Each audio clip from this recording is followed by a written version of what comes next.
तुम्ही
मज ठेवी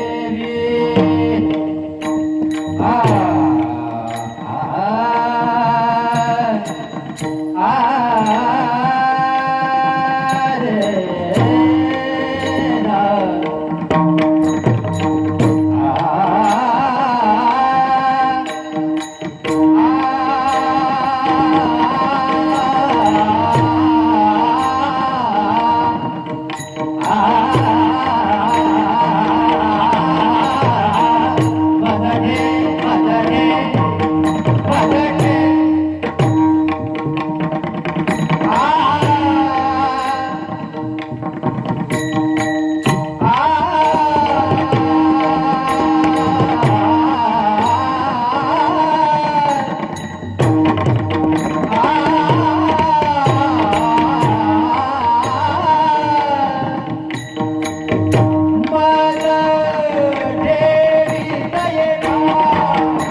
दीनानाथा पद्मनाभा सुखवसे तुझे पाये मज ठेवी तेची ठाई माझी अल्प ही वासना तू दाराचा राणा सुखवसे तुझे पाये मज ठेवी तेची ठाई तुका मने भोगे पीडा केली धाव वेगे सुखवसे तुझे पाये मज ठेवी तेची ठाई महायोग पीठे तटे भीमरत्याम वरम पुंडरीकाय दातुरिंद्रे समागत्य तिष्ठं तमानंद कंदम ब्रह्मलिंगम भजी पांडुरंगम करुणा करो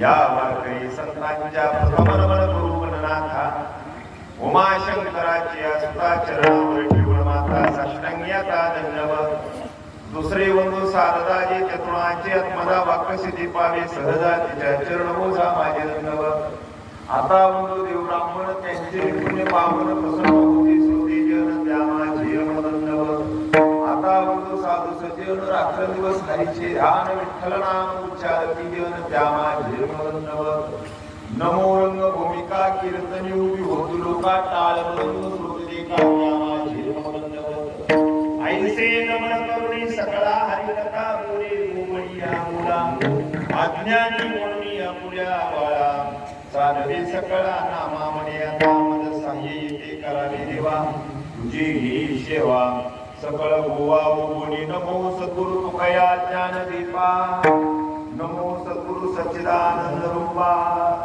नमो सद्गुरु भक्त कल्याण मूर्ती नमो सद्गुरु भास्कराय पूर्ण कृते यैव यैव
पद्मनाभा सुखवसे तुझे पाये मज ठेवी तेचे ठाये. प्रस्तुत प्राप्त स्थळी प्राप्त प्रसंगी शिवे करता निरूपणा करता निवडलेला अभंग.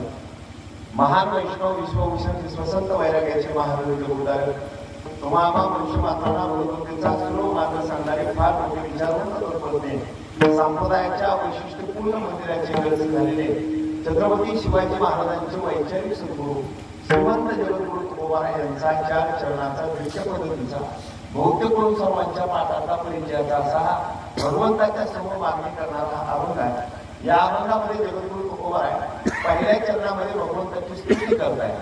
तुम्ही कसे आहात तर तुम्ही लक्ष्मीचे वल्लभ आहात, तुम्ही दीनानाथ आहात आणि तुम्ही पद्मनाभ आहात. ज्या अर्थी तुकोबारा स्तुती करताय त्या अर्थी व्यवहार आपल्याला लक्षात चांगला आहे. व्यवहारामध्ये आपल्या पत्रामध्ये आपली मागणी जर पाडून घ्यायची असेल तर ज्यांच्याकडे मागायचं त्यांच्या अगोदर स्तुती करावी लागते. स्तुती तोंड म्हणून केली की आपली मागणी पूर्ण होते. जगद्गुरु तुकोबारांनी पहिल्या चरणामध्ये भगवंताची स्तुती केली. तुम्ही असे असे आहात, मला काय अभिलाषा आहे, माझी काय अपेक्षा आहे, सुख बसेल तुझे पाहिजे. तुमच्याजवळ सुख आहे देवा आणि त्याच सुखाची इच्छा मला आहे. सुखाची प्राप्ती व्हावी याच्याकरता मी तुमच्याकडे आलेलो आहे. मदत ठेवी त्याची ठाई. सुखाची प्राप्ती मला व्हावी, ते सुख मला या ठिकाणी प्राप्त व्हावं हीच असणारी तुकोबारा इच्छा व्यक्त करताय. माझी काही मोठी आशा नाही, मोठी आकांक्षा नाही, मोठी वासना नाही. माझी अल्प ही वासना आणि तुम्ही देणारे तत्पर आहात. तू तो उदाराचा राणा. आणखी एक इच्छा आहे देवा. कळत नकळत मनुष्याच्या हातून काही दूषित कर्म घडत असतं आणि त्या केलेल्या कर्माचं फळ त्या मनुष्याला भोगावंच लागतं. मग कळत नकळत घाललेल्या दूषित कर्माचं फळ दुःख देण्याकरता जीवनात समोर आलं आणि ते जर दुःख आम्हाला नाही मिळवलं तर तुम्ही धावून यावं व तर दुःखाचा सरा म्हणून आमच्या जीवनाचा बाजूला काढावा आणि आम्हाला या ठिकाणी आनंद द्यावा हीच दुसरी इच्छा, दुसरी मागणी तुकोबारांनी केली. तुका म्हणे भोगे आणि पिढा केली धाव वेगे. सुख बसे तुझे पायी मदत ठेवी त्याची ठाई. असा या अभंगाचा सरळ अर्थ आहे. अभंगाचं यथार्थ चिंतन निरूपण पाहण्याच्या अगोदर कीर्तनाच्या निमित्ताचा विचार करणं जरुरी आहे.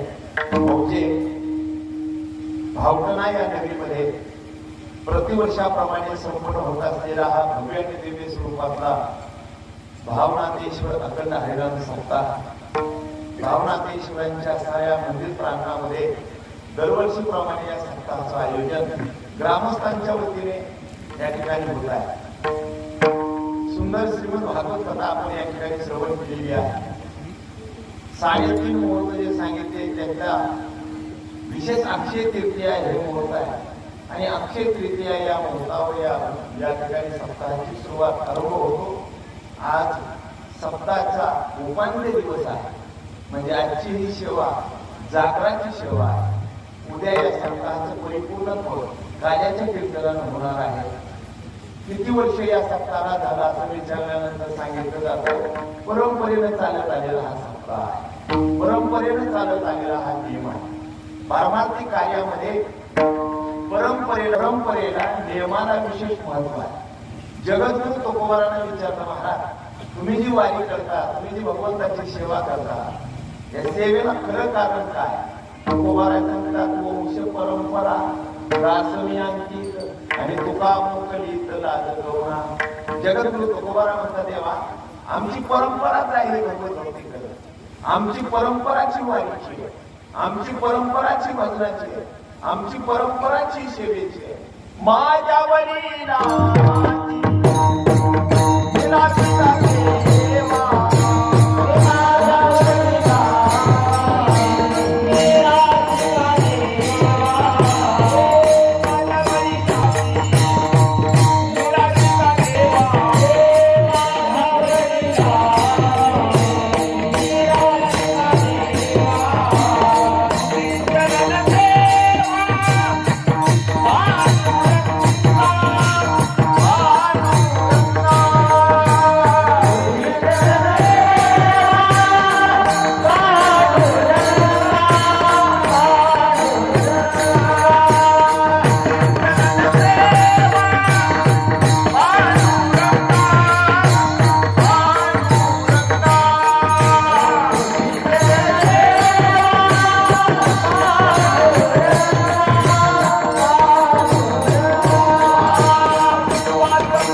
दाखिला दारवंटा आणि केला भोगवटा आम्हाला. भगवंता तुझी सेवा आमच्या परंपरेमध्ये चालत आलेली आहे आणि त्याच परंपरेचं पायी तत्व मला प्राप्त होत आहे, म्हणून मी तुझ्या सेवेमध्ये तत्पर आहे. तसं आपली ही परंपरा आहे, सप्ताहाची फार जुनी परंपरा आहे. ज्या हेतून त्या महात्म्यांनी या सप्ताहाची सुरुवात केली तो हेतू एकच असावा की येणाऱ्या पिढीला योग्य विचार, योग्य दिशा, योग्य मार्ग, आचार विचार आणि संस्कार योग्य मिळावे याच्याकरता माध्यम जर कोणता असेल तर हा सप्ताह. कारण संतांचे विचार वक्त्याच्या मुखातून या सप्ताहाच्या माध्यमातून समाजापुढे येत असतात. योग्य दिशा या ठिकाणी सार काय असार काय थोडासा आवाजाचा गोंगाट व्हायला लागेल. आवाज कमी करा सगळे. एक दिवस असं होणार आहे स्पीकरच बंद करावं लागणार आहे. ज्ञानोबा नाथ महाराज इत्यादी संतांचा विचार जर आपण आपल्या लक्षात घेतला तर जगत कल्याणाकरता पूर्ण आयुष्य या महात्म्याने वाहिलं. स्वतःच्या प्रपंचाचा, स्वतःच्या जीवनाचा कधी त्यांनी विचार केला नाही. तुमच्या आमच्या करता त्यांनी जीवन आपलं वाहिलंय. रात्री आपणच घेतला होता, संसाराच्या नावे घालून या शून्य आणि वाढता हा पुण्य धर्म केला. संसाराचा स्वतःचा विचार त्यांनी कधी केलाच नाही आणि ज्यांनी संसाराचा विचार केला नाही त्याचाच विचार सगळं जग करत असतं हे लक्षात घ्या. जे स्वतःच्या संसाराचा विचार करत नाही, जे स्वतःच्या जीवनाचा कधी विचार करत नाही, त्यांचा सदैव विचार घेण्याकरता प्रत्येक व्यक्ती धडपड करत असते. महाराज तुकोबारायचं जीवन, ज्ञानोबारायचं जीवन, नाथबाबांचं जीवन हे स्वतःचा विचार करण्याकरता त्यांनी कधीच व्यतीत केलं नाही. ते जगाचा विचार करण्यामध्ये त्यांनी घालवलेला आहे. पुढं ते हे जग नेदे कळवळा आणि येतो कळवळा म्हणून या. जग बुडत आहे, त्यांचा नाश होऊ नये, त्यांच्या जीवनातलं दुःख निवृत्त व्हावं, त्यांना सुखाची अनुभूती यावी, त्यांना आनंद मिळावा, त्यांना समाधान प्राप्त व्हावं याच्याकरता ते ठिकाण, ते स्थान, ते स्थळ मिळालं पाहिजे याची जाणीव करून देण्याकरता संत उदलावर अवताराला आले आणि त्यांनी योग्य सुखाचा पत्ता तुम्हाला आम्हाला सांगितला. या अभंगामध्ये तुकोबारायांची तीच असताना या ठिकाणी भूमिका आहे. स्वतः करता तुकोबाराय काही मागत नाही. हे पहा, मागावं काय, मागावं कुणाकडे, मागावं किती, मागावं केव्हा आणि मागावं कसं याचंही विशेषत्व आहे. मागत असताना कुणाकडे मागावं. आपण बादल्याकडेच मागत असतो. आपलं मागणं आहे, आपल्याला कळत नाही नेमकं कुणाकडे मागायला पाहिजे. आमचे गुरुजी सांगायचे, राजा वाट चुकून आहे परंतु चुकला. जीव कुणाकडे मागतो पहा. आम्ही कुणाकडे मागायचं नाही, मागायचं कुणाकडे, फक्त देवाकडे मागायचं. कारण देव देवाला याच्याकरता म्हणलं जातंय, जो सातत्यानं देतो त्याचंच नाव आहे देव. जो देतच असतो तो कोण आहे? देव आहे. विचार करा आपल्यापासून. जेने हा जीव दिला, जेने हा जीव दिला,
जगजीवन नारायण गायीन गुण तयाचे.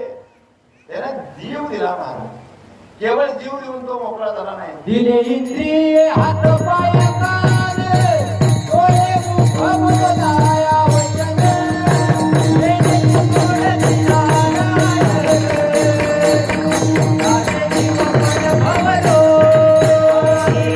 इंद्रिय हात पाय कान डोळे मुख बोलाया वचन देणे गुण दिलाया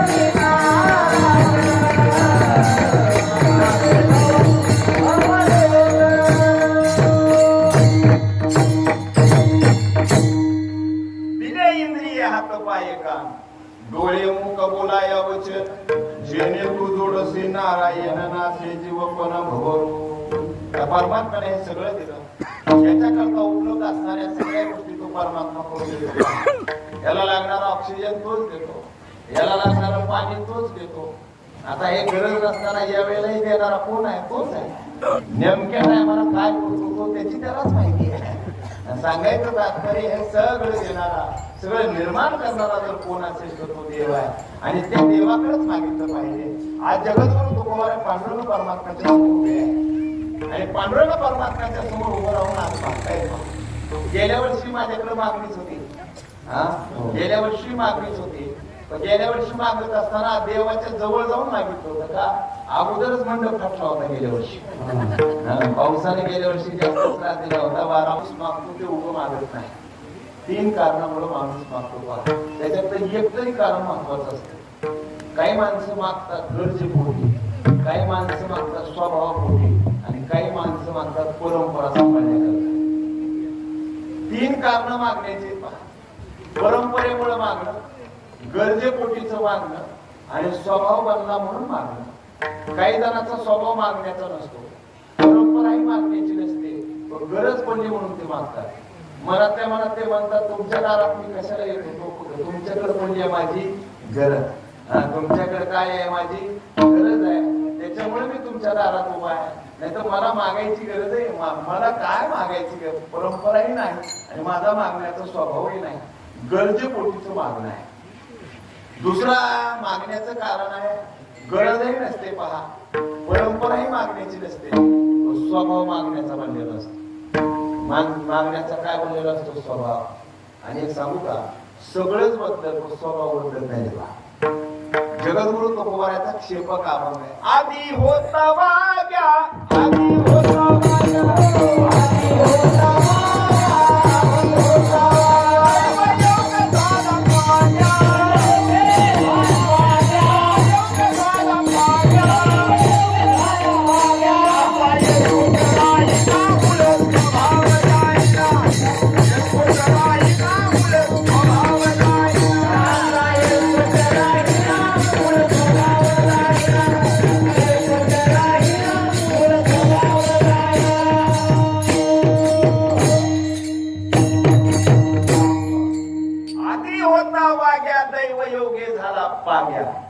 त्याचा येळकोट राहीना आणि मूळ स्वभाव जाईना.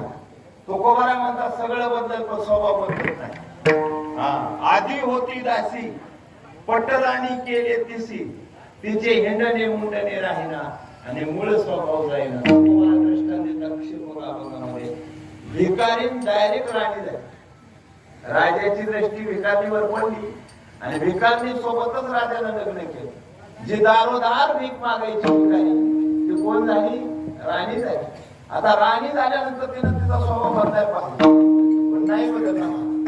लग्न होऊन 5-6 महिने झालं, राणी होऊन 5-6 महिने झाले. हळदी कुंकाच्या कार्यक्रमाला एक दिनाने बोलवलं. सगळ्या महिलांनी तिला आग्रह केला, राणी साहेब नाव घ्या, राणी साहेब नाव घ्या. तिनं काय नाव घेतलं? दुधात दूध गाईचं, गाईच्या दुधावर आली जाड साय. किती दिवस झाले की राजा उपाशी आहे, शिळी तरी भाकर वाढ माय. सगळं बदलत पण माणसाचा स्वभाव बदलत नाही. 85,000 रुपये पगार उचलतं, बाहेर आले जेवण करून की म्हणतं काढा. ते पुढे ज्याच्याकडे काढा म्हणतं ते 300 रुपयानं कामाला जाणारा मजूर असतो. तो म्हणतो साहेब कमाल झाली तुमची, सरकारचे 85,000 रुपये तुम्ही मिळवता महिन्याकाठी मकाईच्या स्वरूपात. मी दिवसाला 300 रुपये कमवतो. 300 रुपये कमवणाऱ्या माणसाकडे तुम्ही काढा म्हणून मागताय. 10 रुपयाची स्वतः घेऊन खाणं होत नाही का? त्यावेळी त्याला सांगितलं मागून खाल्ल्याची चव जरा वेगळीच आहे, याला म्हणतात स्वभाव. हा काय असतो स्वभाव. काही माणसाचा स्वभाव मरेपर्यंत जात नाही, मरेपर्यंत जात नाही. पेपर मध्ये जाहिरात आली नोकर पाहिजे, पेपर मध्ये जाहिरात आली नोकर पाहिजे. एक तरुण सारा गेला, म्हणला तुमची जाहिरात पेपर मध्ये आहे का? म्हणजे हो. मग काय तुम्हाला कसा नोकर पाहिजे? काय नाही म्हणजे काम करणार आपलं घरगुती नोकर पाहिजे. आम्ही दोघे ठेंगणे हात पसरी जिने तुका म्हणे जीव भाव देवा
आणि ठेवणिया काही न मागते. आम्ही जीव देऊ देवा तुझ्या पायाजवळ, पण त्याच्या मोबदल्यात आम्ही तुझ्याकडे काही मागणार नाही. हा संतांचा स्वभाव आहे. हे पहा, ते जीवाचा स्वभाव मागत राहणं, संतांचा स्वभाव काहीच न मागणं, आणि देवाचा स्वभाव जे मागत नाही त्यांच्या मागे काही ना काही घ्या म्हणून लागणार. तिघही तिघांचा स्वभाव सोडत नाही. आज मात्र जगद्गुरु तुकोबारे देवाकडे मागताय. मग तुकोबारे संत नाहीत का? तुकोबारे मग परंपरेकरता मागतायत का? महाराजांची परंपराही मागण्याची नव्हती, कारण वडिलांची रीत जाणत असे. काही मागे अमानुष आणि वडिलांची रीत जाणत असो. महाराज म्हणतात आमच्या वाडवडिलांनी परमार्थ करायला सांगितला, पण त्याच्या मोबदल्यात काही देवाकडे मागायचं नाही, हा दंड घालून दिला. मग आज का मागता? ते मागणं तुमच्या आमच्या करता आहे. तुम्ही आम्ही ज्या सुखा करता रात्रंदिवस धडपड करतोय, तुम्ही आम्ही ज्या सुखा करता रात्रंदिवस धडपड करतोय, तुमच्या आमची धडपड पडेपर्यंत ज्याच्या करताय, कशा करता? सुखा करता आहे. त्या सुखाचा पत्ता तुकोबारांना कळाला, जेणेकरून तुकोबाराय जे मागतील तेच तुम्ही आम्ही मागावं, या विचारानं तुकोबाराय देवाकडे मागताय. मग मागत असताना कसं मागावं हे कळलं लागतं. कारण ज्याच्याकडे मागायचं त्याची स्तुती करायला लागते. स्तुती केल्याशिवाय मागणी पूर्ण होत नाही. स्तुती करायला लागते. जाणकार नोकर काहीतरी आपल्याला